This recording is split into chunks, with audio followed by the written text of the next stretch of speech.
You can feel it in the air, can't you? That strange quiet before something breaks. The kind of silence that hums under your skin, that makes your heart beat just a little too loud. Everyone's pretending everything's fine, smiling, scrolling, laughing like nothing's wrong. But you can tell, you can feel it. Something's coming. Not the kind of tragedy that makes headlines, no. This one's personal, the kind that knocks on your door and whispers your name. The kind that doesn't destroy buildings. It destroys illusions. Comfort is the sweetest poison. It wraps around you slowly, whispering that everything's fine, that you've earned the right to rest, to stop pushing, to stop noticing. It doesn't strike like pain, does it? Seduces. You start to confuse peace with paralysis. You start calling your cage a home. Comfort tells you that progress can wait, that discipline can wait, that your dream can wait. It pats you on the back while it robs you blind, stealing your hunger, your awareness, your edge. You stop moving forward, and you call it stability. But comfort doesn't care about your peace. It cares about your control. Because the more comfortable you get, the less you fight for more. You ever notice how quiet comfort feels? It's not loud like chaos. It doesn't make noise like pain. It creeps in, one small compromise at a time. You stop waking up early. You stop pushing limits. You stop questioning things. You trade your urgency for routine, your curiosity for comfort, your fire for safety. And soon, you're sitting in a life that looks calm from the outside but feels dead on the inside. That's the tragedy of comfort. It doesn't destroy you all at once. It kills you slowly, gently, until you can't even remember what it felt like to burn. People think comfort means happiness, but that's a lie. Real happiness comes from movement, from growing, from earning, from becoming. Comfort is the counterfeit. It gives you the illusion of peace without the substance of purpose. You start telling yourself you're fine, but deep down, you know something's missing. That quiet voice in your head starts whispering again, the one you've been ignoring. It says, asterisk, you were meant for more than this. Asterisk, but you silence it with distractions. You scroll, you talk, you eat, you sleep, anything to avoid that question. Because that question threatens the very illusion that comfort built for you. You see, comfort is not safety, it's surrender. It's the moment you stop demanding more from yourself because life stopped demanding more from you. You don't realize it, but the moment things got easy, something inside you started dying. The part that was hungry, the part that fought, the part that dreamed without limits. You traded that for predictability, for the false security of I know what's coming next. But what's coming next isn't life, it's repetition. Comfort traps you in cycles, the false same job, the same people, the same thoughts. Every day feels familiar, and you call it peace. But peace without growth isn't peace. It's stagnation, dressed as serenity. The dangerous thing about comfort is how it disguises itself as self-love. You start saying things like, I deserve to rest, or I'm protecting my peace. But deep down, you know it's not about peace, it's about fear. You're afraid to fail again, afraid to start over, afraid to feel that discomfort that comes with growth. So you stay still, convincing yourself it's balance. But you can't heal in the same space that numbs you. You can't evolve while clinging to the very comfort that's keeping you small. You're not protecting your peace, you're protecting your limits. Comfort doesn't care about your dreams. It doesn't care about your purpose. It only cares that you stay exactly where you are. And it's clever, it knows how to talk to you in your own voice.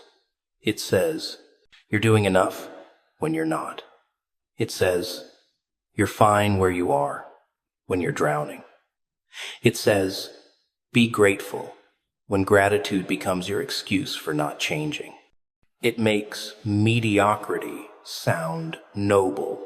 It makes stagnation sound mature. It makes settling sound wise. Comfort convinces you to stop fighting and then applauds you for being content. That's the trap, the applause of your own complacency. You start to notice it when life begins to feel too quiet, not peaceful, empty. You stop feeling challenged. You stop feeling nervous. You stop feeling times alive. Asterisk, because comfort numbs everything. Not just your pain, but your passion. You lose your hunger. You stop chasing the thrill of the unknown. You stop asking times, what if? Asterisk. And when that happens, the tragedy has already begun. Because comfort doesn't just take your ambition, it takes your urgency. It makes you forget that time is moving whether you are or not. It makes you forget that the world doesn't pause for your hesitation. You see, life doesn't reward comfort. It rewards courage. And comfort is the opposite of courage. It's a slow, silent retreat from the life you were meant to live. You tell yourself, I'll move when I'm ready, but you'll never feel times ready. That's the lie comfort tells you, that someday you'll feel brave enough to leave it. You won't. The only way to break it is to move times while you're scared. Asterisk. To act times while you're uncertain. Asterisk. To risk the fall just to feel alive again. That's the part most people never reach, because comfort's grip is warm, familiar, and polite. It doesn't threaten you. It just waits for you to give up the fight. And that's why comfort is the real danger. Not chaos, not tragedy, not pain. Those things at least wake you up. Comfort keeps you asleep, eyes open, heart closed, breathing, but not really living. It's the most dangerous addiction of all, because it doesn't destroy your body, it destroys your drive. It makes you believe you've made it when you've only stopped moving. And while you sit there convincing yourself you're at peace, life quietly moves past you, taking every chance you never took. With it, denial is the prettiest kind of blindness. It doesn't come with closed eyes, it comes with selective sight. You see only what keeps you calm. You look right at the cracks in your life and convince yourself they're just shadows. You tell yourself everything's fine while your walls quietly crumble. You laugh when something inside you is screaming. That's denial, a performance so convincing you start believing it yourself. You know the truth. You felt it. But truth is heavy, and denial lets you breathe for free. So you take the easier deal. You trade awareness for comfort, and slowly, the light in you begins to dim. Denial is a quiet killer. It doesn't stab, it whispers. You're okay. It's not that bad. You can handle it. Later. And every time you repeat those lines, another piece of your awareness slips away. You stop noticing how your life is shrinking, how your fire is fading, how your days are starting to look identical. You call it stability, but it's sedation. You're not living, you're numbing. And the scariest part, the world rewards you for it. People call you calm. They call you strong. They call you patient. They don't see the cracks in your smile, the exhaustion behind your silence. You've mastered the art of holding it together while everything inside you falls apart. It's easier to live in denial than to face the truth, because the truth demands change. It demands loss. It demands confrontation. And no one wants that. Denial lets you pretend you're still in control. You tell yourself that if you ignore the storm long enough, it will pass. But storms don't pass, they build. And by the time you decide to face them, they've already learned your name. You think you're buying time, but you're only feeding the inevitable. You're feeding the tragedy before it even arrives. Because denial doesn't stop destruction, it only delays it. You can see it in people's eyes when they're living in denial. That distant look when they talk about their future like it's guaranteed. That fake laugh when they say, "I'm fine." That slight tremor when silence gets too loud. They're scared of the truth, not because it's painful, but because it demands responsibility. Once you admit the truth, you have to act on it. You can't unsee it. You can't go back to pretending. So people stay blind. They build their whole identity around not knowing.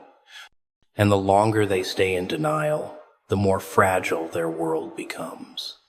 Because deep down, they know truth doesn't disappear just because you ignore it. It waits. Denial blinds you long before destruction does. That's the trick. Tragedy doesn't start with chaos. It starts with silence. With all the little moments you saw the signs and did nothing.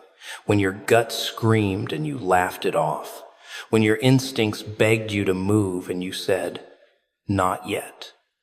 That's how it begins. Every ignored warning is a brick in your own downfall.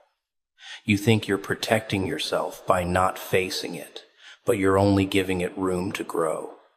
Denial feeds what truth could have killed early.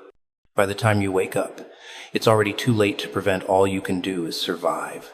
And maybe that's why most people prefer the lie. Lies feel soft. Truth burns. Denial gives you a pillow. Truth gives you fire. But fire is what forges you. Fire is what makes you real. Denial only delays the inevitable pain you need to become who you're meant to be. It's funny, isn't it? The thing you run from is the very thing that would have saved you. You avoid confrontation thinking it's chaos, when really it's freedom. You avoid pain thinking it's punishment, when really it's awakening. You avoid change thinking it's danger, when really it's your evolution waiting to begin. But denial, it tricks you into thinking you're safe. It builds you a comfortable coffin. It tells you that peace means avoiding pain. It makes you live small, predictable, numb. You stop asking hard questions. You stop dreaming wild dreams. You stop fighting the slow decay of your own spirit. You live like you've got forever when time's been whispering your deadline.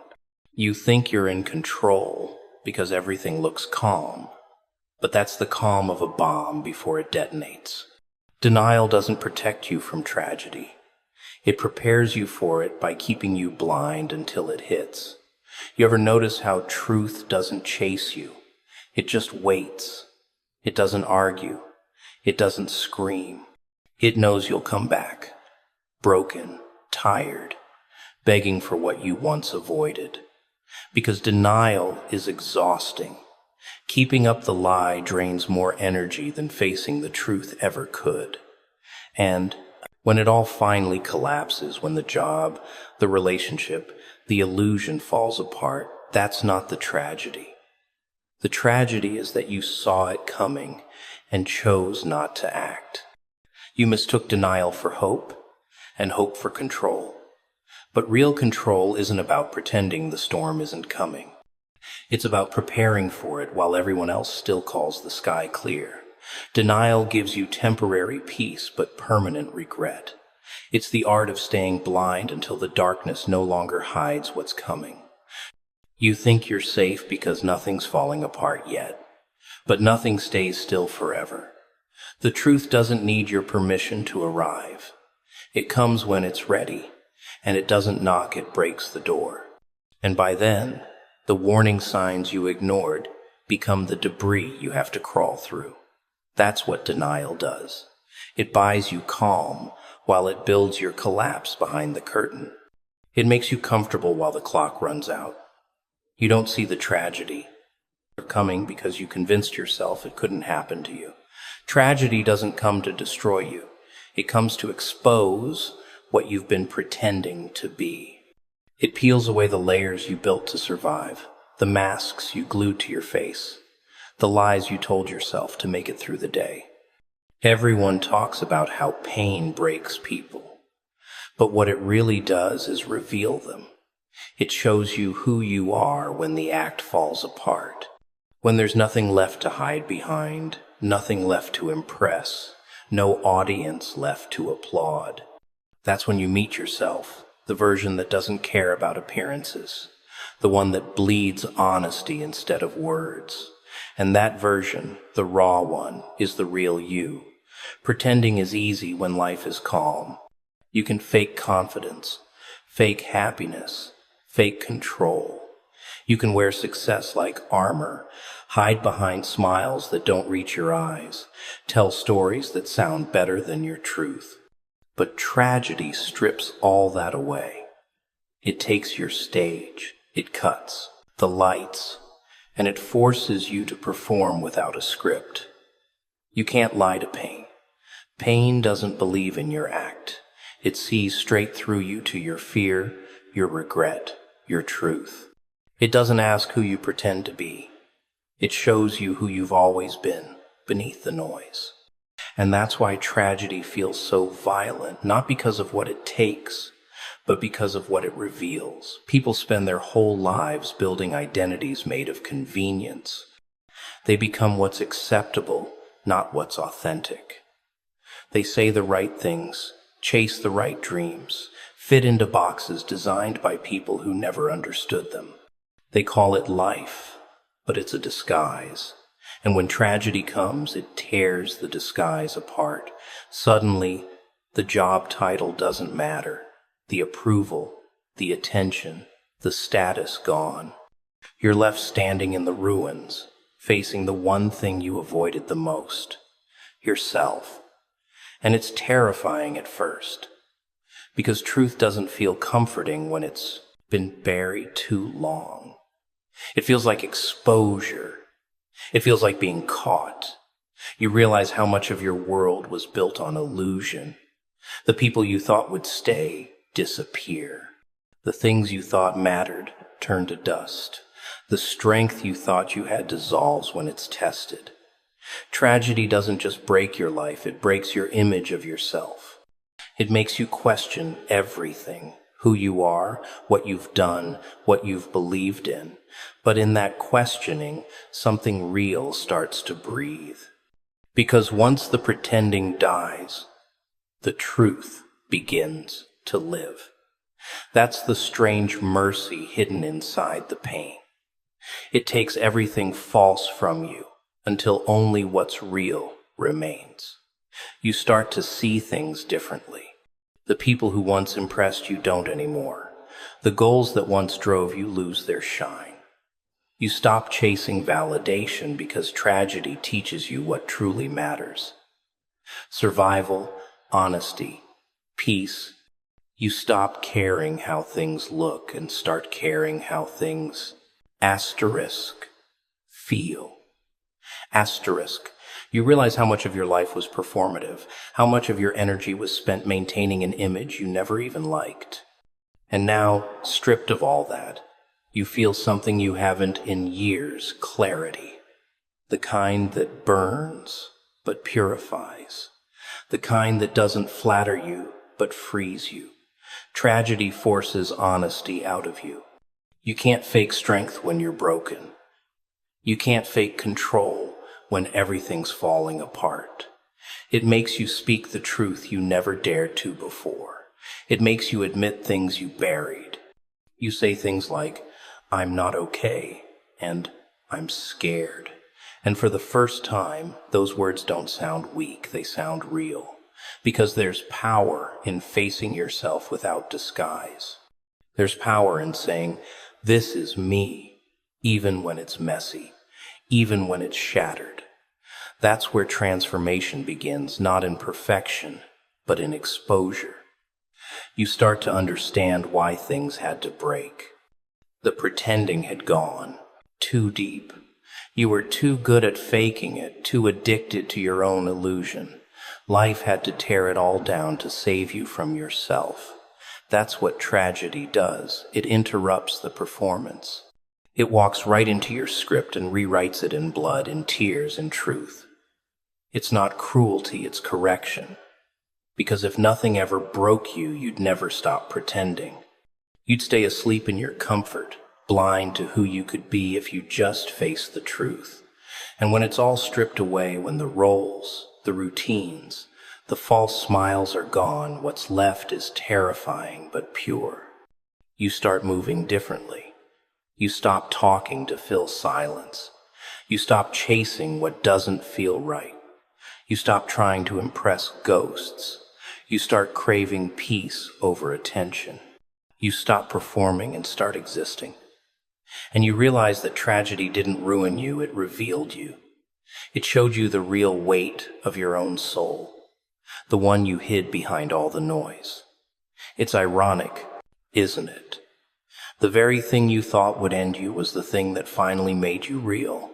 That's why tragedy is necessary. Because without it, you'd live your whole life pretending to be happy, pretending to be fulfilled, pretending you're not terrified of being seen. But tragedy doesn't let you hide. It rips the stage away and says, "Show me who you really are." And when you finally do, you realize something powerful. The truth was never your enemy. The enemy was the version of you who believed you had to pretend just to survive. You know what's funny? People love to talk about loyalty until it costs them something. They'll scream about being real until being real means standing next to you when you're losing everything. They'll clap when you're on the stage, but they'll vanish when the lights go out. That's the thing about this world. It doesn't love loyalty. It loves convenience. It doesn't want truth. It wants comfort. And when you stop serving its comfort, when your presence starts to make people uncomfortable, that's when they turn on you. Not because you changed, but because you stopped pretending. That's when you see who's actually with you and who was just renting space in your story for the benefits. See, when life starts falling apart, people act like they don't know you.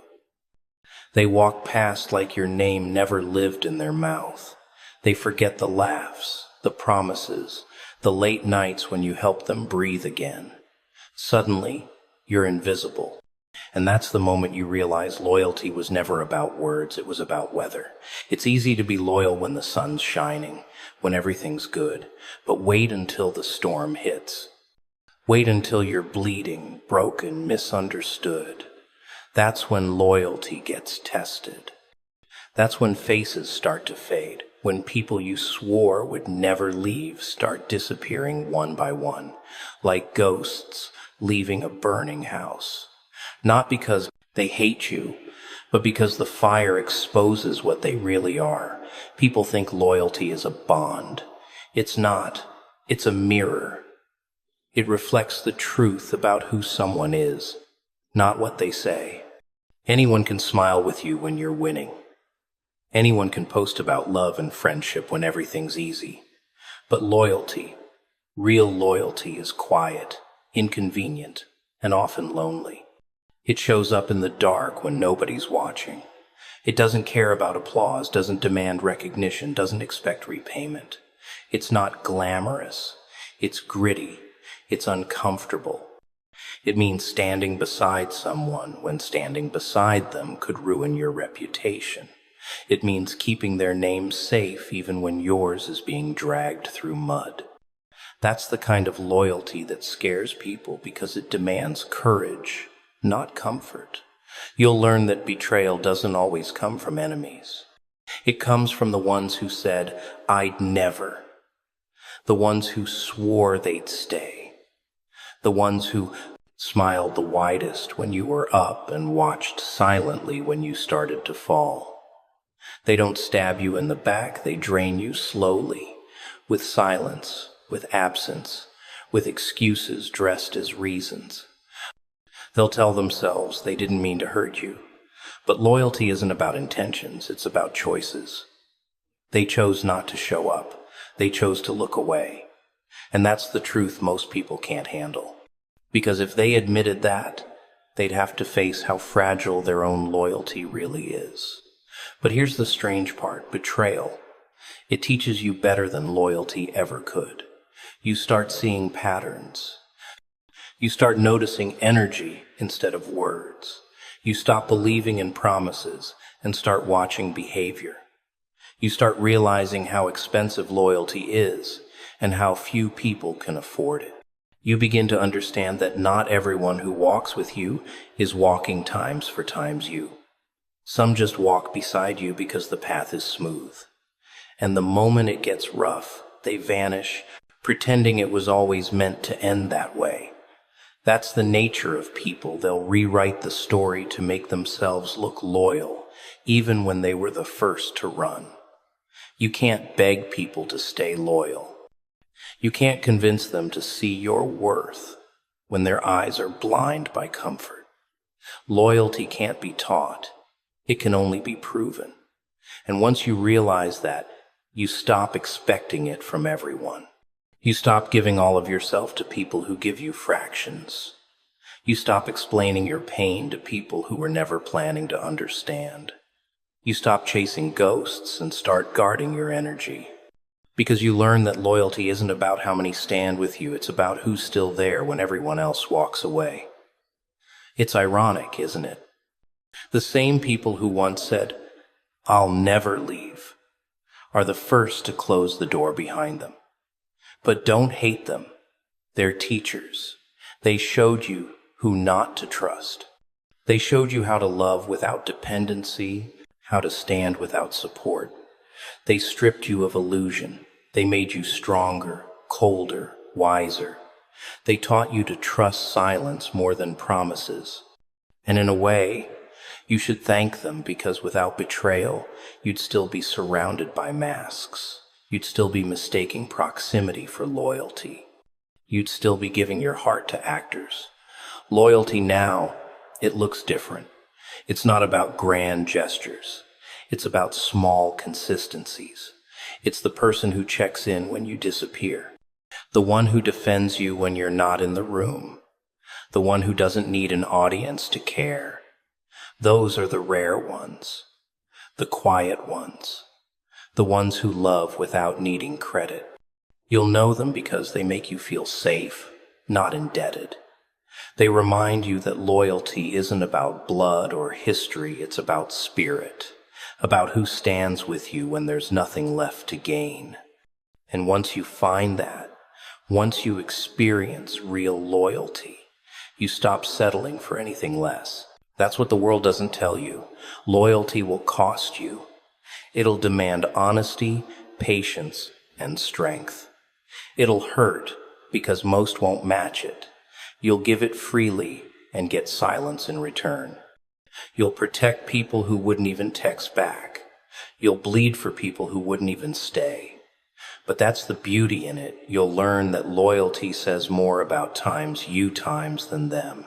It's a reflection of your soul, not their response. Because even when they fail, you don't. Even when they walk away, you remain true. And that, right there, is what separates the ones who pretend from the ones who are real. You ever notice how the room starts to feel smaller before you're pushed out of it? How the laughter gets quieter, the smiles get thinner, the air gets heavy like it's trying to tell you something. You start sensing it before it happens. The shift, the sideways glances, the fake concern. It's not paranoia, no. It's recognition. You've outgrown the room, and they can feel it before you do. You think you're still one of them, but the truth is, you've already become something else. And people don't like what they can't control. They'll call you arrogant for evolving, ungrateful for wanting more, disloyal for refusing to shrink. But deep down, they know the truth. Your presence exposes their comfort, and your growth threatens their stillness. You see, people love you when you're predictable, when you stay in your place, when your dreams are small enough to make them feel tall. But the moment you start breaking patterns, the moment you start talking different, thinking different, asterisk, moving times different, suddenly you're the problem. Suddenly you've changed. But that's what growth does, doesn't it? It disturbs people who've built their peace around your limitations. They'll start whispering. They'll start turning the room cold. They'll start pushing you toward the door, not because they hate you, but because you no longer fit the version of you that they were comfortable with. You were never supposed to stay. You were supposed to outgrow it. You'll notice it's always the people who never dared to leave who'll tell you to stay. The ones who gave up on their own fire will tell you yours is too much. They'll call your vision unrealistic because theirs never made it off the ground. They'll mock your passion because it reminds them of what they lost. They'll call you crazy because you make them question their sanity. That's the game people project their own surrender onto anyone brave enough to keep going. And when that doesn't work, they'll isolate you. They'll try to make you believe you're the one who's wrong. That's how the world keeps dreamers small. It convinces them that solitude means they've failed, when in truth, it's just the birth of separation between who you were and who you're becoming. Sometimes the universe will use rejection as a way of removing you before you get comfortable. It will make people turn on you just so you'll finally move.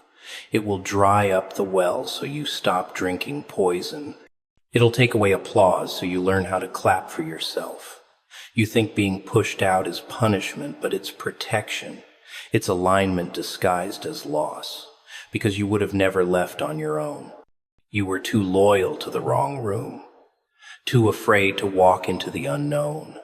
So the universe shakes the floor beneath you, breaks the bonds you clung to, and forces you to stand alone until you realize you never needed a crowd to validate your purpose. The rooms you outgrow will always talk about you like you were the problem. They'll twist the story, make it sound like you lost your way, when all you did was stop walking in circles. They'll laugh behind your back because it's easier than admitting they miss your light. But don't fight to stay where you're no longer respected. Don't beg for understanding from those committed to misunderstanding you. You owe no one an explanation for your evolution. You don't have to dim your energy to keep anyone comfortable. You're not meant to shrink to fit back into what you've already outgrown. You're meant to step out, even when the door closes behind you. You'll notice something strange happens when you finally leave. The noise stops. The chaos fades. The air gets lighter. You start breathing again, and you realize the heaviness wasn't life, it was them. The doubt, the gossip, the quiet envy that filled the air. You were suffocating in a place that couldn't hold your expansion.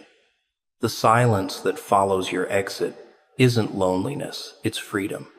It's the space your next chapter needs, because you can't step into what's coming if you're still clutching what's gone. The ones who pushed you out did you a favor. They removed you from the cage you mistook for comfort. And you should thank them, silently, because if they hadn't closed that door, you might have never found the key to your next one. You'll see that the world works in patterns. Every time you rise, something will try to hold you down. Every time you expand, something will shrink away. Don't chase after what's leaving. Don't apologize for your transformation. The people who are meant for your next level will meet you there, not drag you back. The rooms you lose aren't your punishment. They're proof of your progression. The ones who stay small will call you lost, but you'll know the truth. You're finally found. Because the moment you're pushed out of what you've outgrown, that's when you begin to see what was waiting outside all along. It's easy to confuse rejection with abandonment, but look closer. Rejection is the universe clearing your path. It's removing distractions disguised as friends, comfort disguised as purpose. It's redirecting you to something that matches the size of your spirit. You were never meant to fit in. You were meant to break the frame. And every time you do, the world shakes. That's why they fear you. That's why they push you out. Because deep down, they know you're leaving.